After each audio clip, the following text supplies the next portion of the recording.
mulher abençoada, a nossa irmã Jean Simplício vai estar aqui hoje ministrando. Abra sua Bíblia comigo, por favor, em Provérbios 30.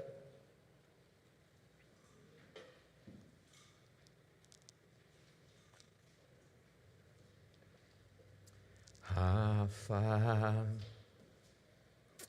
aleluia.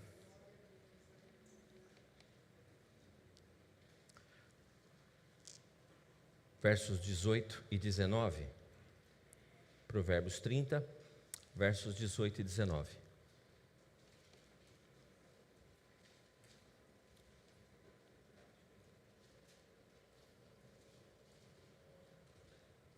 Diz assim: há 3 coisas que são maravilhosas demais para mim. Na verdade, há 4 que eu não entendo: o caminho da águia no céu, o caminho da cobra na rocha, o caminho do navio no meio do mar e o caminho do homem com uma moça. Amado Espírito Santo, nesse momento nós vamos nos debruçar sobre a Tua palavra e eu te peço, por favor, sê conosco, ajuda-nos, Pai. Precisamos do Teu toque, porque a Tua palavra ela nos traz instrução, ela nos traz vida, ela nos traz direção. A Tua palavra é o tônico de sustentabilidade para nós. Então, fala conosco agora, eu te peço, em nome de Jesus. Amém. Essa semana eu estava meditando em um salmo, um consumo pessoal de um tempo de devocional, e naquele processo eu falei, puxa, esse salmo, fui muito abençoado e muito edificado. Semana passada eu preguei aqui sobre o Salmo 91, e aí eu falei, puxa, eu vou compartilhar esse salmo com os irmãos. E aí eu comecei a estudar profundamente o salmo para trazer a reflexão bíblica dessa manhã. E enquanto eu fazia isso, eu meditando um trecho do salmo, ao qual eu destrinchava ele, o Senhor me lembrou desse texto de Provérbios. E o Senhor falou, é aí que eu quero que você pregue. É demais, porque nosso Deus, Ele é incrível, né? Eu nem lembrava exatamente aonde estava esse provérbio. O Senhor me lembrou do provérbio e eu corri, achei ele e comecei a meditar. E nós vamos pensar um pouco sobre isso, sobre o mistério dos caminhos de Deus. Quero pensar com você sobre o mistério dos caminhos de Deus. Nós vivemos numa geração que busca explicação para tudo. A ciência, a lógica, as razões, elas dominam o pensamento moderno. Sobretudo, eu conversava essa semana com um amigo, e eu estava falando sobre a capacidade que tem a inteligência artificial. Eu confesso para vocês que cada vez que eu vou mexendo e fazendo pesquisas naquilo, eu vou ficando mais impressionado e, confesso, um pouco assustado com aquilo tudo. Meu Deus do céu, eu tenho sempre um olhar escatológico para o grande desenvolvimento de ciência, irmãos. Eu falo, Aí eu fui ver um filme recentemente, e o filme era o do Ethan. Foi eu e o Natan. Como é que é o nome do filme, Natan? Top Gun, Duro de Matar, é isso? Missão Impossível? Missão Impossível, parte 65 já, né? Nunca matam aquele cara. O Ethan, falei, puxa vida, eu brinquei com o Natan lá no cinema. Eu falei, às vezes eu me sinto o Ethan, né? Missão Impossível, não consegue matar aquele cara nunca. E aí naquele filme vai falar sobre um domínio da América, né? Está tendo um domínio. Alguém assistiu esse filme? Não. Então, está falando de um domínio da América, onde vai acontecendo alguns colapsos por conta do domínio da inteligência artificial, onde ela vai assumindo o controle, o homem perde o controle daquilo. E eu confesso, eu falava para esse amigo essa semana, eu confesso que eu fico realmente impressionado. Eu estava explicando para ele algumas coisas sobre pesquisa, e ele falou, não, Fernando, eu não sei disso. Eu me senti tão jovem, eu me senti tão capaz, irmãos, falando, achei alguém um pouco mais atrasado ali, um pouco não, eu falei, achei alguém bem mais atrasado que eu em questão de pesquisa. Eu falei, olha que legal, me senti um menino explicando aquilo. E nós vemos, por exemplo, nessa sociedade moderna, o pensamento moderno, tudo se procura resposta, razão.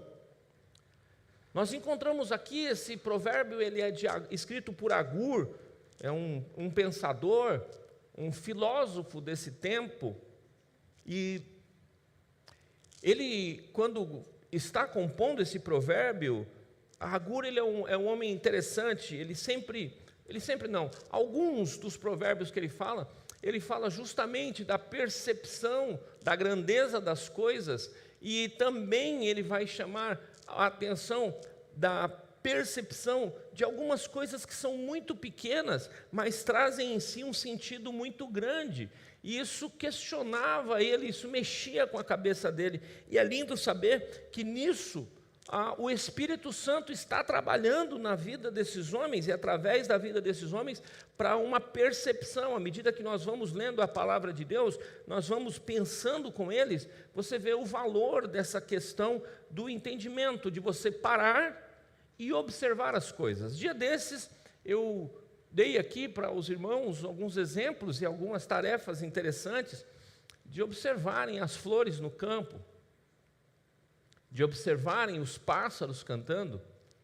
Dei também um conselho de fazer uma visita ao cemitério e olhar lá as datas de nascimento e de morte, porque tem gente que sempre fala assim, não, quando eu estiver velho eu vou pensar nisso, quando eu estiver velho eu vou resolver andar com Jesus, eu vou pensar nas coisas de Deus e vou me dedicar.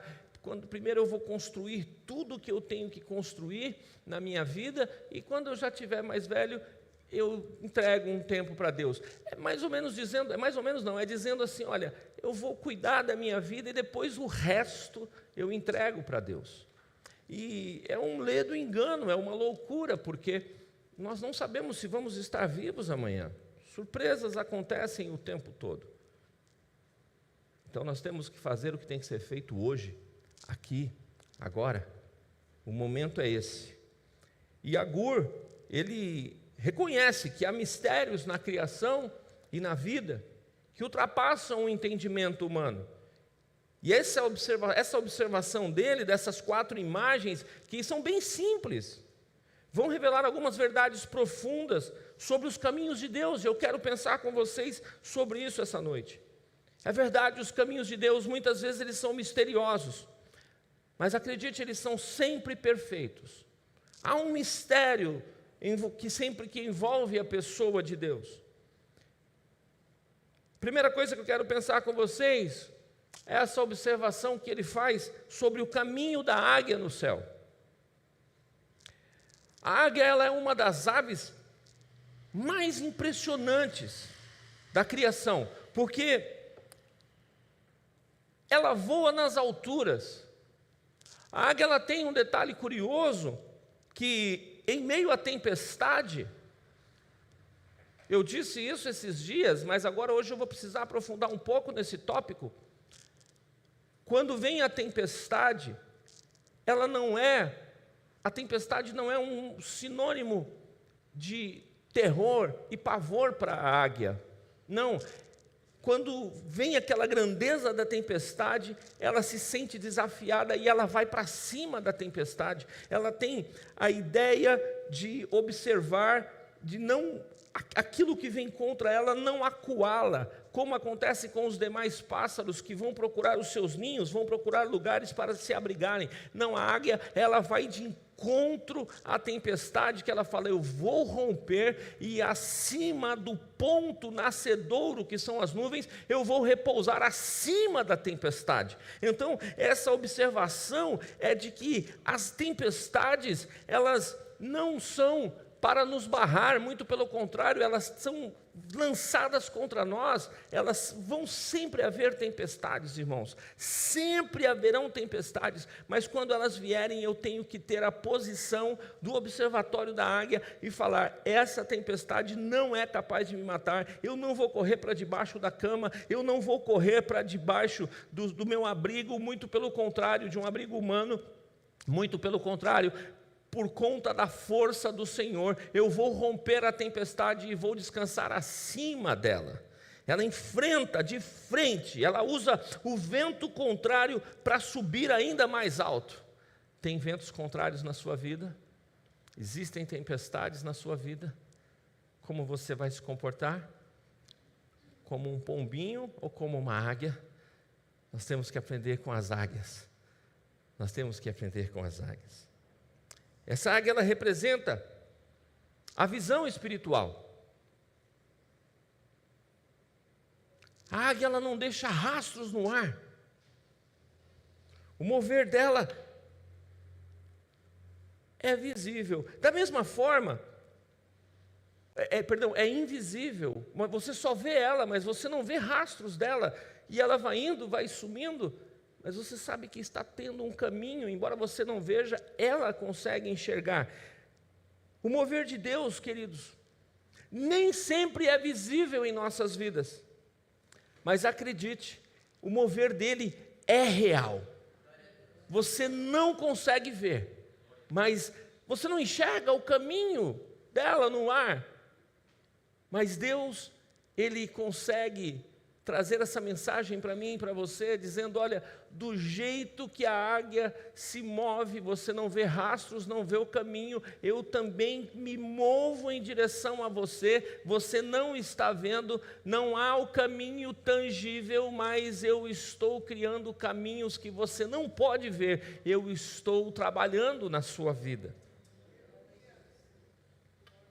Quando você confia no Senhor, Ele te conduz por caminhos invisíveis, porém seguros.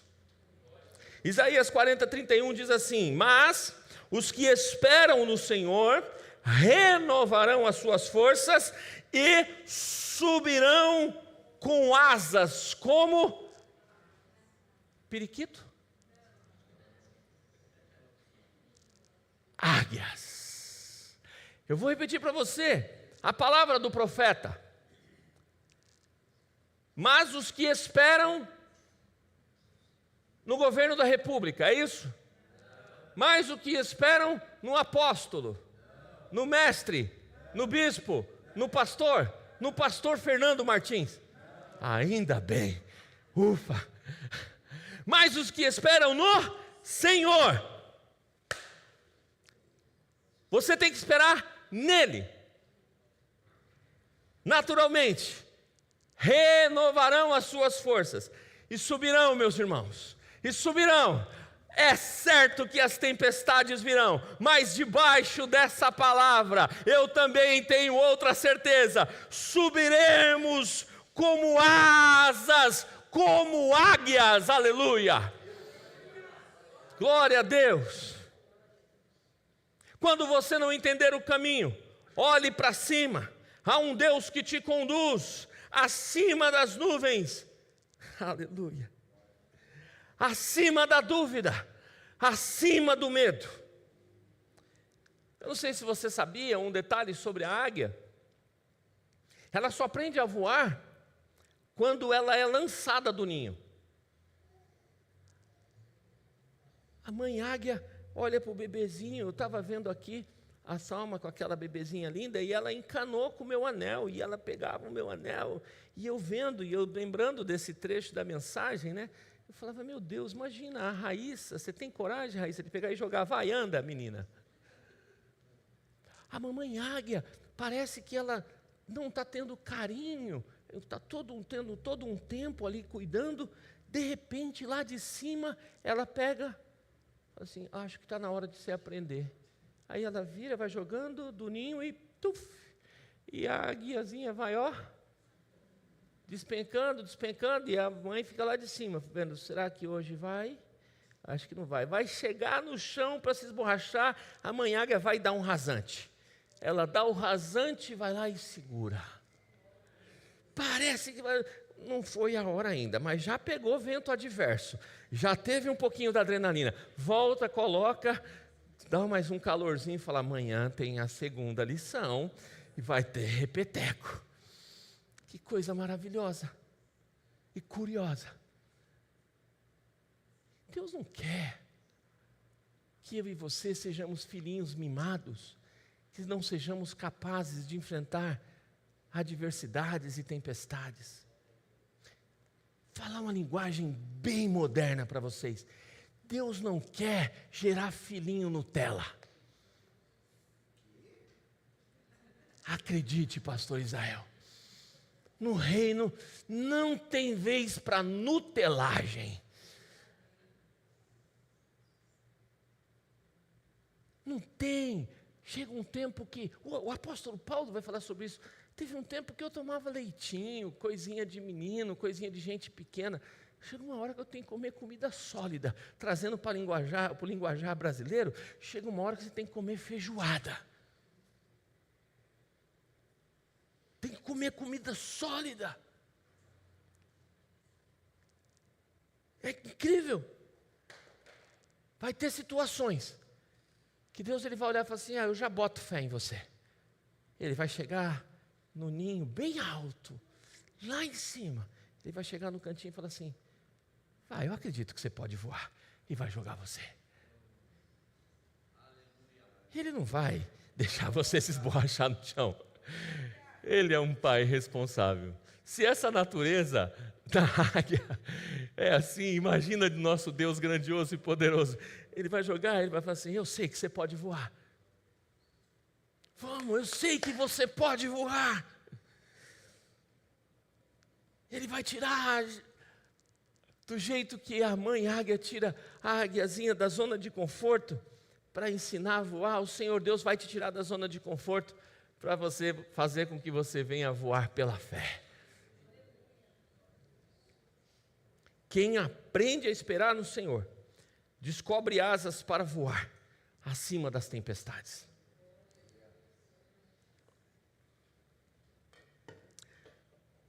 E Agur está observando isso. E que bom, né? Talvez você não saiba. Deixa eu abrir um parênteses. Quando os homens que escreveram a Bíblia estavam escrevendo, eles não sabiam que estavam escrevendo a Bíblia. Não tinha assim, falaram, agora eu vou escrever provérbios e depois vão organizar, vai ser o provérbio 30. E aí Agur vinha lá e escrevia. Não, eles não sabiam. O Espírito Santo vinha, usava eles. Nenhum deles sabia que estava escrevendo a Bíblia. As cartas que Paulo escreve, nenhuma delas ele sabia que ele estava escrevendo para a igreja de Atibaia.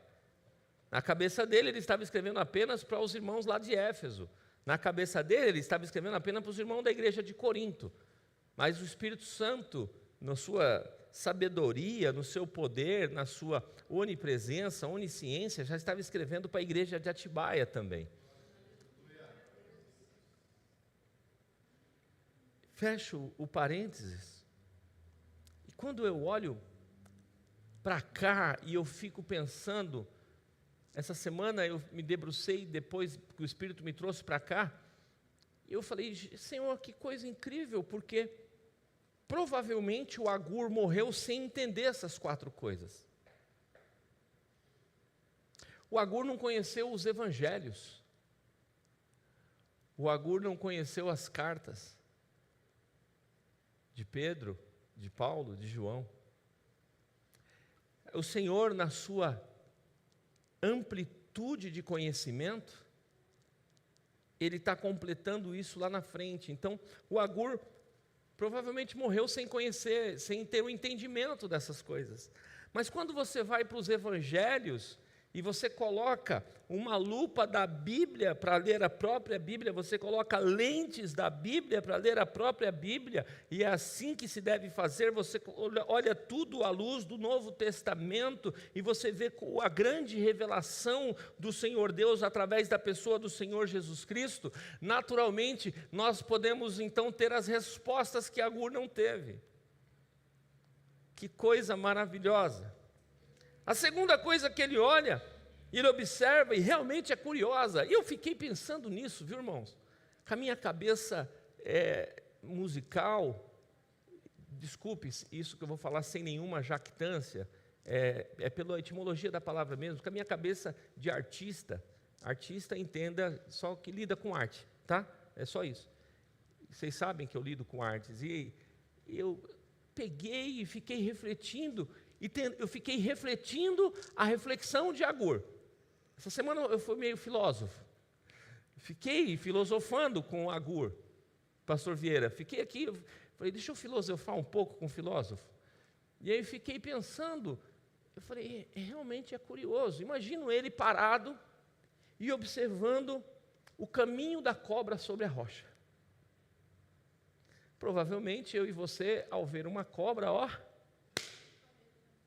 e ele não, ele para e fica observando o caminho da cobra sobre a rocha. Uma das coisas que nós podemos observar no caminho da cobra é que ela se move com suavidade. Ela não deixa marcas. Isso fala de discrição, isso fala de prudência, isso fala de estratégia. Mas fala de estar sobre a rocha. Interessante porque o Agur, ele não vai falar de ver a cobra rastejando e deslizando sobre um campo.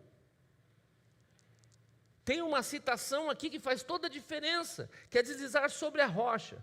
E a rocha, ela simboliza firmeza, é uma das estruturas. Alguém aqui está interessado em construir uma casa em um lugar onde seja uma areia barrenta, que você colocar o seu dinheiro lá, que você tanto juntou, pega um lugar que você pega, olha assim, vê aquela terra fofa.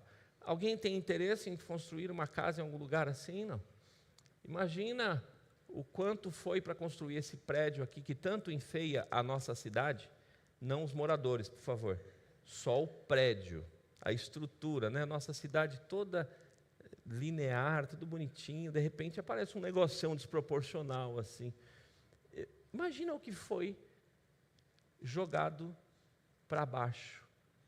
Foram fazendo sonda, até falar, bom, aqui é um bom momento para nós pararmos, e aqui já tem uma resistência suficiente no solo, e que aqui a gente começa a construir. Eles ficaram meses trabalhando só para dentro da terra. O que nós precisamos procurar e ter na nossa vida é o quê? Lugar de solidez e firmeza. Nós queremos embasar a nossa vida em ambientes de solidez e de firmeza. Quando você olha para esse texto, se a cobra representa a habilidade, a rocha representa Cristo.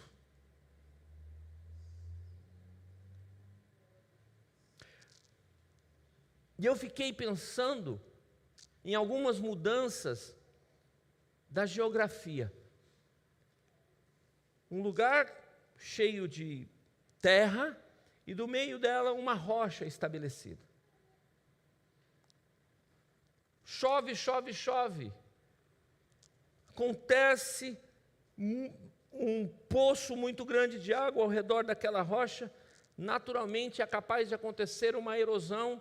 A terra ela vai ter mudanças na sua estrutura geológica, mas a rocha continua lá, firme.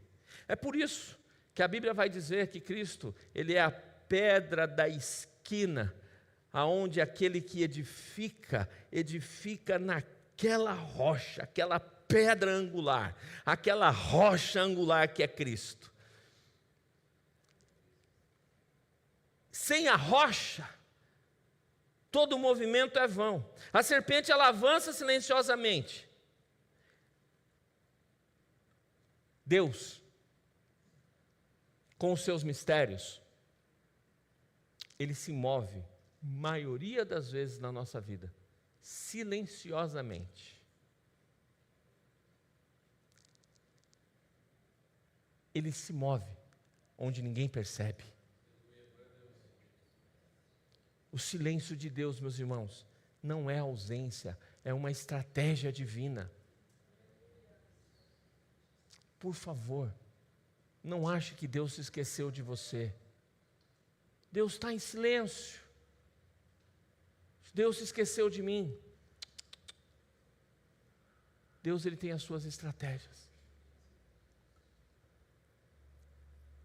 Eu ouvi um testemunho ontem, acho que 10ª vez, Então eu conversei com ele ontem, eu falei, rapaz, você tem que ir em Atibaia. Meu amigo, o missionário Edson Teixeira, ele falou que estava numa conferência em Nova York com a família dele, e quando ele estava lá, teve aquele terremoto terrível no Haiti. E ele viu os noticiários, e ele ficou constrangido com aquilo tudo, bateu uma sensação no peito dele. Ele falou que a esposa falou, volta com as meninas para o Brasil. Eu não posso não fazer nada, eu vou para o Haiti. Tinha acabado de acontecer o caos. E ele colocou na rede de contato dele, preciso de doações para as crianças, para as pessoas lá no Haiti. E ele conseguiu muitas malas. Ele falou, bom, agora não dá para ir, porque como é que eu vou com todas essas malas, excesso de bagagem, peso? Ele falou, então preciso de algumas pessoas para ir comigo. Aí ele chama os amigos, aí, pelas suas razões, tudo muito em cima da hora, a maioria não podia ir, até que ele falou que achou um cara doido. Sempre tem um pastor maluco, meio fora da curva, ele falou que achou um pastor doido, um amigo dele. E ele falou, eu vou com você. Ele falou, bênção, que bom. Aí ele chegaram no aeroporto, falou, olha, eu preciso que você me ajude a dividir as malas e tal. Compraram as passagens, tudo certo, embarcando. No que ele estava indo para lá, imagina, no meio do terremoto, aquele caos, já passando por problema de conflitos de zona de guerra, Porto Príncipe foi destruído, aquilo, até hoje, isso aconteceu em 2011, até hoje, ainda não foi conseguido reconstruir como era o país. E ele comentou que o pastor chegou na hora, no aeroporto para embarcar, falou assim, Edson, já tem, né, quem vai receber a gente lá no aeroporto, né? Ele falou, não. Tá, você já tem o lugar onde a gente vai ficar, já está tudo reservado, hotel, tudo bonitinho. Hotel. Ele falou, não. Aí o negócio foi ficando meio estranho. Ele falou, tá, mas você conhece alguém lá então que vai fazer umas conexões? Ele falou, também não conheço ninguém no Haiti. E o cara falou assim, mas e aí? Ele falou, e aí, irmão, que nós somos doidos, nós vamos. E foram.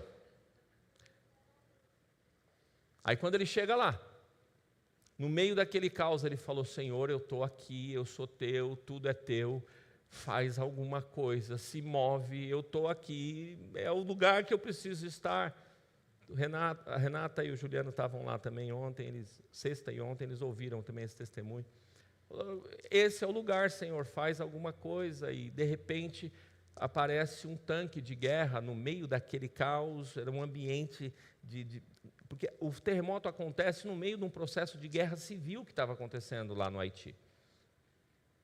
E aí de repente aparece um tanque de guerra e aquele barulho, e o pessoal saindo, e vem passando um tanque de guerra, e ele vê uma bandeirinha do Brasil no tanque de guerra. Ele saiu correndo que nem um maluco, e gritando e tal, até que o pessoal viu ele no caminhão e o tanque de guerra, e pararam, e foi falar com ele, e falou, o que você está fazendo aqui, cara? Porque ele falou, não era difícil a gente se destacar lá, né? Ele usa esse termo, vocês vão ver, ele é bem branco. Ele falou, um frango de granja correndo no meio daquela negrada toda, o destaque é natural, né?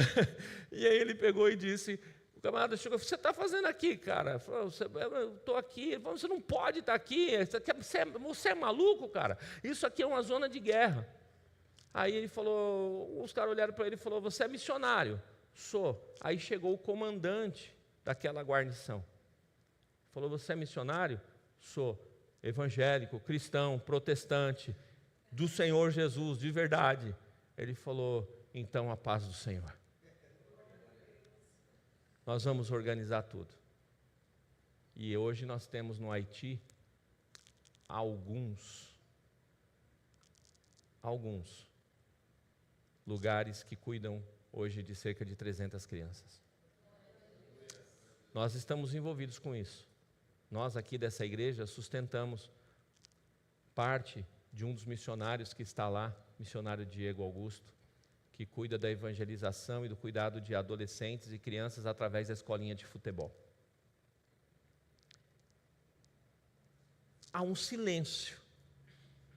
Quando o Edson contou isso para nós em 2012, eu fiquei olhando, eu falei assim, que nível de fé é esse?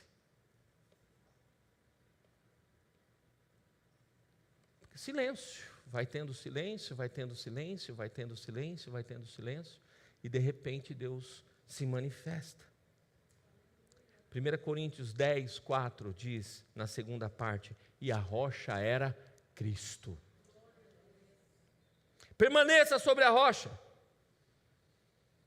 Mesmo quando o terreno embaixo parece ser instável, mesmo quando vem chuva e você vê desbarrancar a parte de barro, de terra, se permaneça na rocha, porque a rocha, ela é inabalável. Ao redor tudo vai ficando instável. Permaneça na rocha, porque a rocha é Cristo.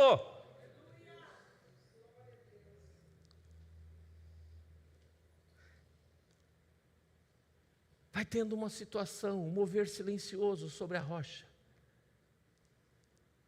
Agur não entendia isso. Seja, por favor, alguém que age com discrição, com prudência e com estratégia, como a cobra, como a serpente. A Bíblia vai dizer que nós devemos ser simples como a pomba e astutos como a serpente. Há aprendizado. Há aprendizado. Nós precisamos parar e refletir a nossa vida e entender essas questões. Imagine você agir com discrição, você ser prudente, você ser uma pessoa estratégica, astuta e ainda estar firmada sobre a rocha. Que maravilha! É o melhor dos mundos. É o melhor dos mundos. A sabedoria divina nos ensina a se mover com prudência, mesmo em lugares escorregadios. Terceira coisa que Agur observa é o caminho do navio no meio do mar.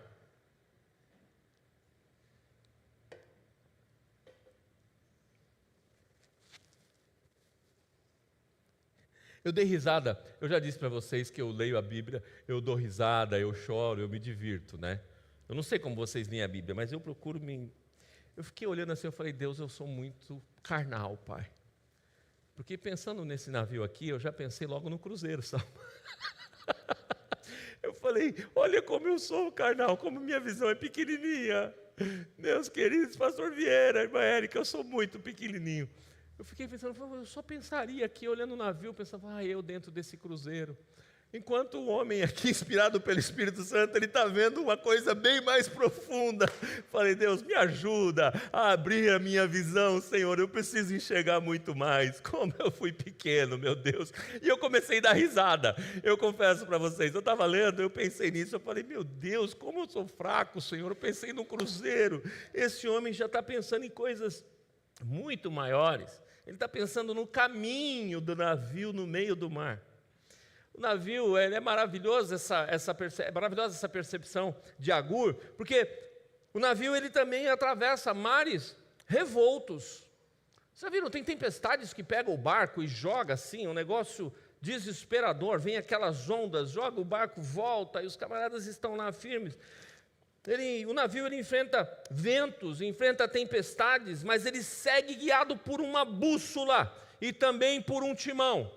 Ei, em nome de Jesus você precisa acreditar que mesmo tendo mar revolto, no meio do mar revolto, no meio de tempestades terríveis, há um Deus que Ele traz para você uma bússola, Ele aponta uma direção. Não tem um semáforo no meio do mar, não tem ali um cruzamento que espera. Você está caminhando, parece que não tem bússola. O Senhor Deus, Ele está no timão, controlando o seu navio no meio do mar revolto. Ele não perdeu o controle de absolutamente nada. Aleluia. Assim é a vida cristã. Navegar com fé, mesmo quando não se vê terra firme. Oh Deus, irmãos, eu tive um momento que eu estava com a minha família, 3 filhos pequenos, um entrando na adolescência, os outros 2 pequenininhos, acredite, a Laila já foi um bebezinho. Minha mulher, ela coloca de tempo em tempo um vídeo dela cantando, não tem como eu ver aquele vídeo e não chorar. Que momento difícil da minha vida, irmãos, onde eu perdi tudo,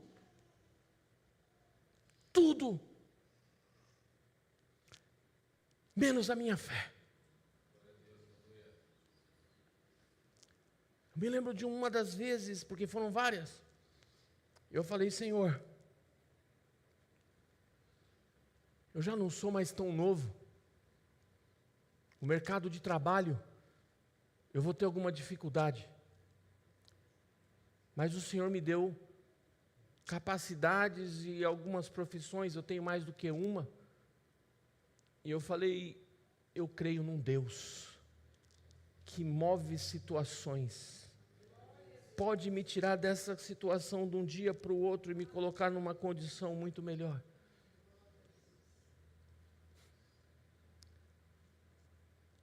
Eu recebo um telefonema, um amigo vira e fala assim: poxa, Fernando, nós estamos aqui perto da sua cidade, dando um treinamento num hotel, e o nosso CEO, eu comentei que você morava aqui, ele falou: ah, não, imagina, fala para o Fernando vir aqui, ter um tempo com a gente, vamos jantar, vamos ter um tempo de intimidade, vamos dar umas risadas juntos. Dá risada. Dá risada. Era um tempo que eu só tinha lágrimas. Eu olhava para a minha família, eu olhava para a conta corrente, eu olhava para o pão de amanhã. Foi uma fase que um pastor amigo, logo vocês vão conhecê-lo, da Igreja Comunidade da Graça, colocou pão na minha mesa por 6 meses. Como é importante esse cuidado. As pessoas nem imaginam. Vem aqui para a gente dar risada. Eu falei: irmão, acabei de sair dessa cidade, voltei para São Paulo. Mas você vai fazer o que em São Paulo? Estou assumindo uma igreja. Na próxima semana, Vila Jaguara. E vou fazer contatos, arrumar as coisas da mudança, e vou fazer uns contatos aqui, meu network em São Paulo. Estou voltando para o mercado de trabalho. Ah, tá bom. 15 minutos depois, toco o telefone de novo. Olha, Renato falou, que é o CEO, falou para você não fechar nada. Já que você voltou para São Paulo, não fecha nada com ninguém, até segunda-feira que ele tem uma proposta para você.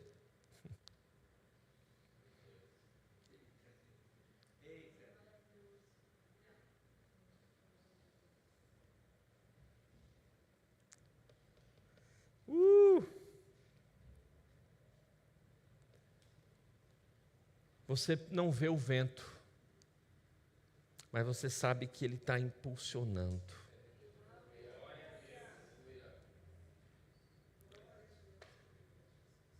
Você não vê,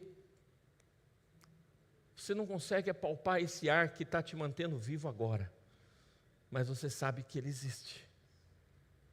Se faltar um pouquinho desse ar, para tudo.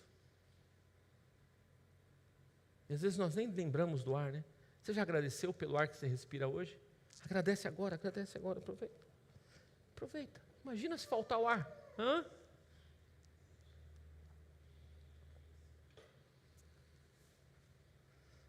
Meu irmão, nem chegou o verão. Nós vamos ter que arrumar mais ar-condicionado para essa igreja. Meu Deus do céu. Eu não sei se aí está o mesmo calor que está aqui.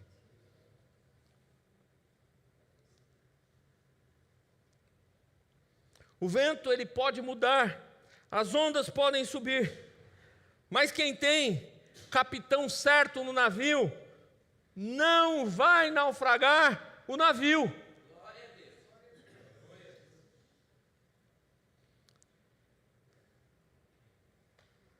Assim também é o Espírito Santo, irmãos. Ele é invisível, mas ele é real e é essencial.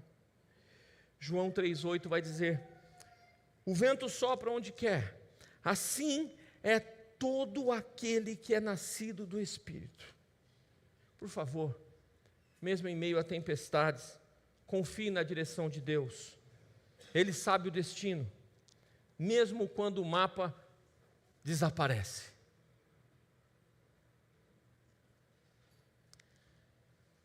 Interessante, né? Nós que dirigimos aí, agora nós usamos o Waze. Você coloca o Waze e ele vai te guiando para a direita, entra à esquerda, 500 metros, entra não sei onde. No mar não tem esse mapa. No mar não tem esse Waze. Ah, mas coloca Deus dentro. Coloca o Espírito Santo dentro.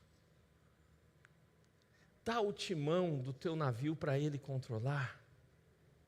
Que a bússola do seu barco seja a palavra.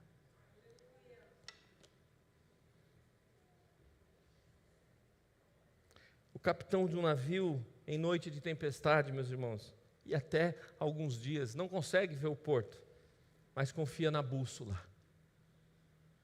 Você está confiando em quem? Na vista do porto ou na bússola?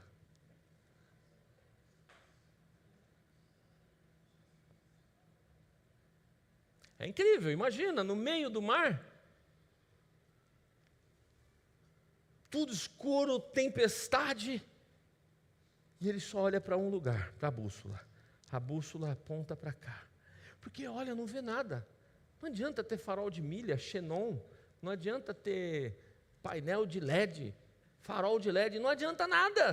Está tudo escuro, tem tempestade, pastor. Não tem nada para ver, não tem controle, não tem.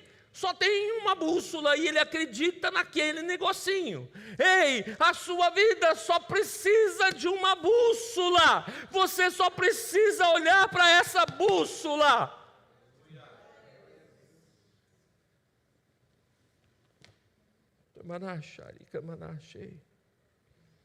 Aleluia. Quando o leme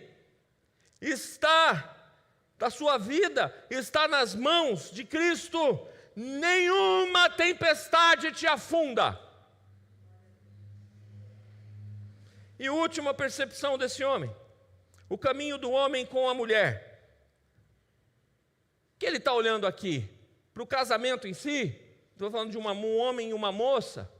Não é exatamente essa percepção do homem e da moça, mas e sim o que os une. Na realidade, é o mistério do amor. E aqui, trazendo para o Novo Testamento, colocando a luz do Novo Testamento sobre isso, o amor de quem? O amor de Cristo. Agur, ele encerra com esse ministério do relacionamento humano. O amor, irmãos, é o elo que sustenta toda a criação. Se não fosse o amor de Cristo, nós não estaríamos aqui. Se não fosse o amor de Jesus, nós não estaríamos aqui. É o amor que vai dar sentido à vida, à comunhão. O amor, coloca para mim, deixa eu achar aqui, rápido, aí eu peço para você colocar.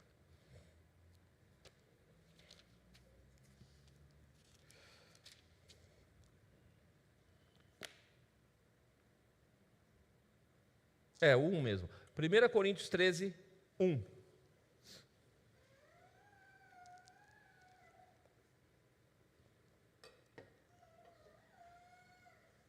Ainda que eu fale a língua dos homens e dos anjos,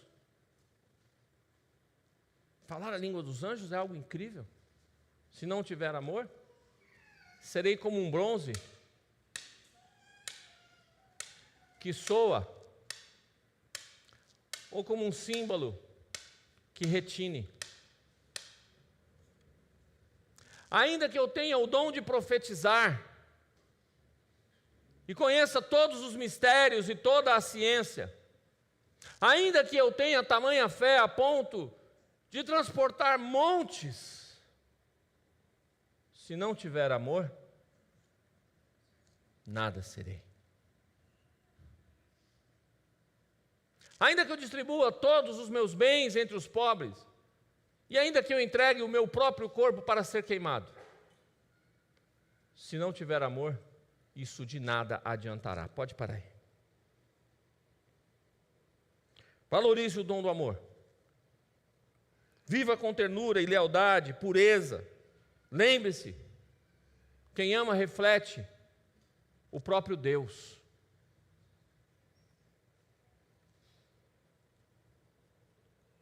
O amor é o maior dos mistérios.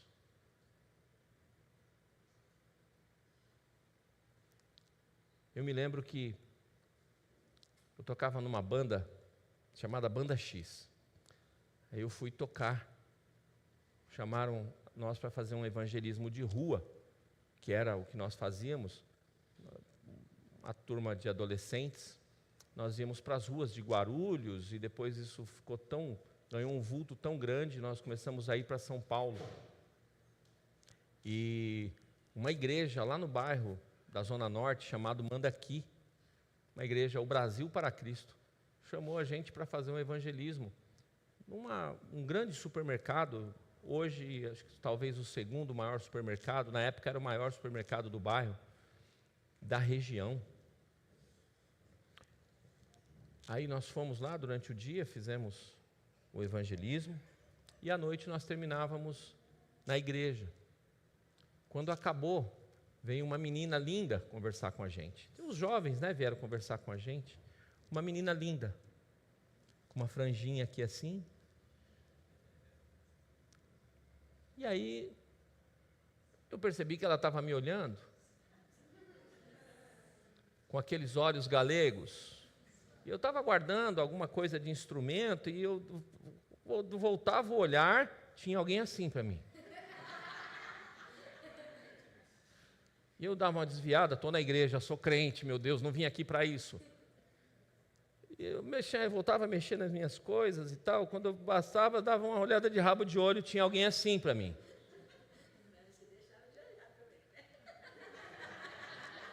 Era a menina mais linda da igreja.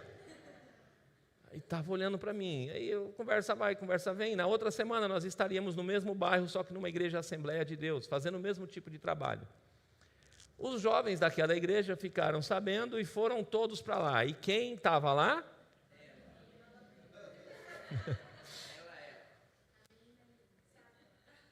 Sabe? De jeito nenhum. Esses olhos de águia.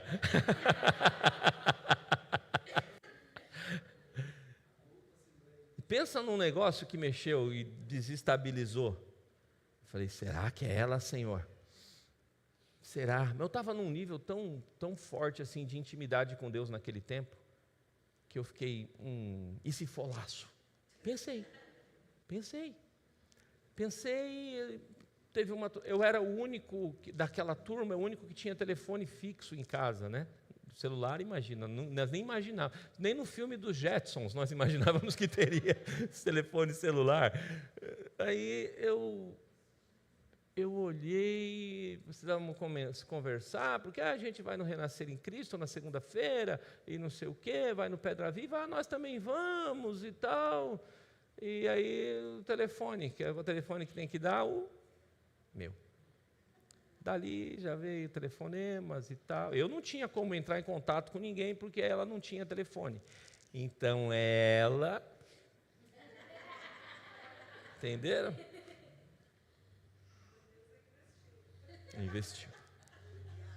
E aquilo foi mexendo comigo, aquele amor foi crescendo. Entendam? Aqui é tudo bem, nós estamos falando do amor eros. Amor de homem e mulher. Mas nós temos que ampliar isso para a igreja, enquanto o amor de Cristo.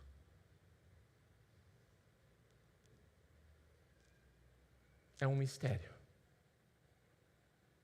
Olhar para alguém pecador como eu, alguém que não merece, de verdade, a humanidade não merece, entregar o seu único filho, e ele falar assim: pai, pode ir, eu estou aqui, eu me entrego,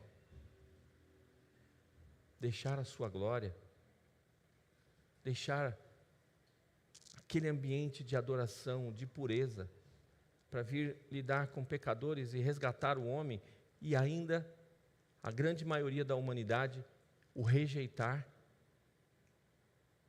virar as costas para ele e o desprezar. O amor de Cristo é algo misterioso. Confesso a vocês, eu não sei explicar. A humanidade não consegue explicar. O apóstolo Paulo vai ter a mesma reflexão. Mas acredite,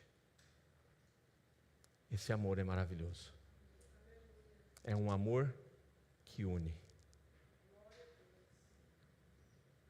É um amor que une. E sabe, um amor de um homem e mulher, ainda um dia, um dos dois vai partir, vai chegar um tempo que os dois vão partir daqui, e o amor de quem foi se acaba. De quem fica é verdade, continua o amor, a saudade. E, por exemplo, eu perdi nos últimos 2 anos, né, amor? Eu perdi meus 2 pais, né? Perdi pai e mãe nos últimos 2 anos. E nos últimos 3 anos. Eu perdi pai e mãe. Meu amor de filho, ainda eu me pego chorando. Mas eles já não têm mais saudade de nada aqui.